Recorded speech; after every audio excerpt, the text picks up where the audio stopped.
Hello guys, my name is Pratima Bharti and welcome to channel. Today I am going to tell you about past perfect continuous.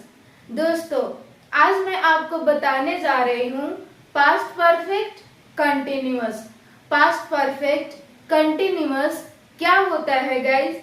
सबसे पहले आपको situation समझना होगा कि किस situation में आप पास्ट परफेक्ट कंटिन्यूअस का यूज करोगे। सपोज दैट, मान लो यहाँ पे कोई एक बच्ची है और इनकी मदर सुबह सुबह कहीं पे चली गई और ये रोना स्टार्ट कर दी। दोपहर में इनकी मदर घर पे वापिस आती हैं और आप कह रहे हो इनकी मदर से कि आपको पता है आप इसे छोड़ करके चली गई थी, यह न सुबह से रो रही थी। तब ये सिचुएशन आ जाए तो आपको यूज करना है पास्ट परफेक्ट कंटिन्यूअस। चलो एक और सिचुएशन समझते हैं। जैसे मान लो आप मार्केट में हो, आपके दोस्त ने आपसे बोला था कि मैं मार्केट में 2 बजे आऊंगा, लेकिन आपका दोस्त नहीं आया। आप 2 बजे से उसका वेट करने लगे और वह फिर 4 बजे आपके पास आता है और आप उससे कह रहे हो कि तुम कहाँ थे। आपके दोस्त ने बोला आपसे कि मैं घर पे था, कुछ गेस्ट लोग आ गए थे। तो आपने उसे बोला कि तुझे पता है मैं तेरा 2 घंटों से इंतजार कर रहा था। तो जब ये सिचुएशन आ जाए तो आपको यूज करना है past perfect continuous. So guys, अब हम इसका स्ट्रक्चर समझते हैं। सबसे पहले इसका हम पॉजिटिव सेंटेंस देखेंगे।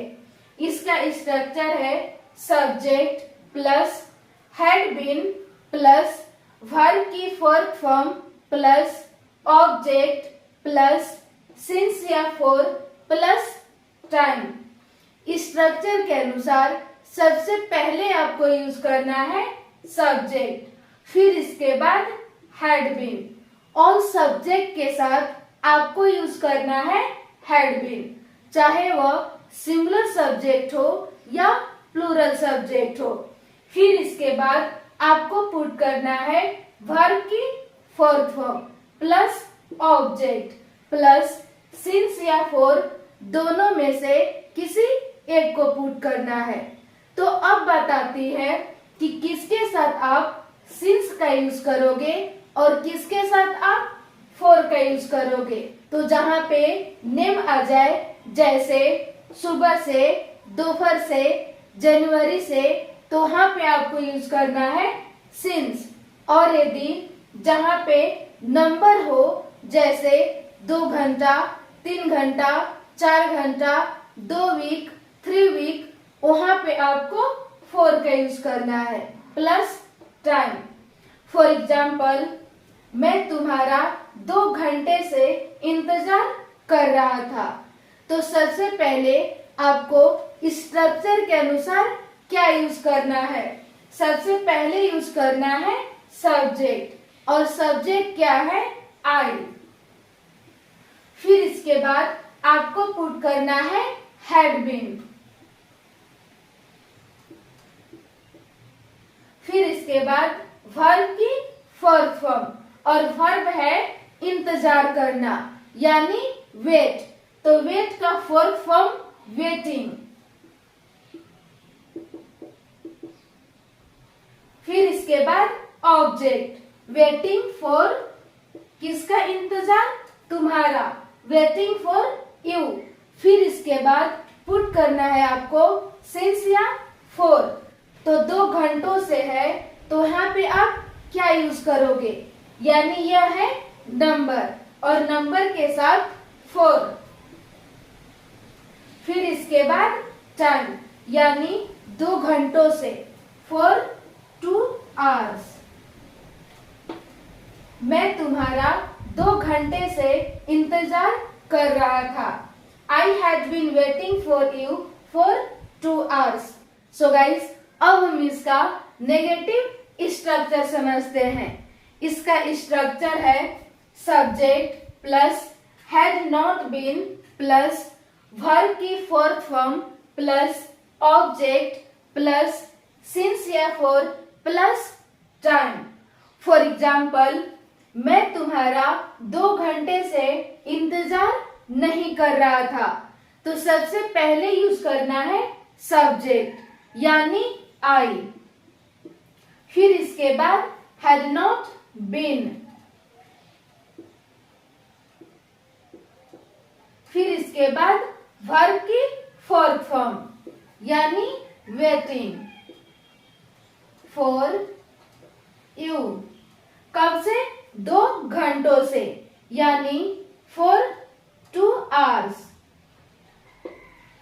मैं तुम्हारा 2 घंटे से इंतजार नहीं कर रहा था. I had not been waiting for you for 2 hours. So guys, अब हम इसका इंट्रोगेटिव स्ट्रक्चर समझते हैं. सबसे पहले यूज करना है had plus subject plus been plus verb की fourth form plus object plus since या फॉर प्लस टाइम. इसमें भी ऑल सब्जेक्ट के साथ आपको यूज करना है हैड, चाहे सब्जेक्ट सिंगुलर हो या प्लूरल हो. फॉर एग्जाम्पल, क्या तुम मेरा 2 घंटे से इंतजार कर रहा था? तो सबसे पहले आपको यूज करना है हैड. फिर इसके बाद सब्जेक्ट और सब्जेक्ट है यू. फिर इसके बाद बीन. फिर इसके बाद आपको लगाना है वर्ब की फोर्थ फॉर्म और वर्ब हमारा है इंतजार करना यानी वेट और वेट की fourth form waiting. Waiting for me. कब से? 2 घंटों से यानी फॉर 2 hours. क्या तुम मेरा 2 घंटों से इंतजार कर रहा था? Had you been waiting for me for 2 hours? So guys, आज के लिए इतना ही. मिलते हैं नेक्स्ट वीडियो में. Thank you.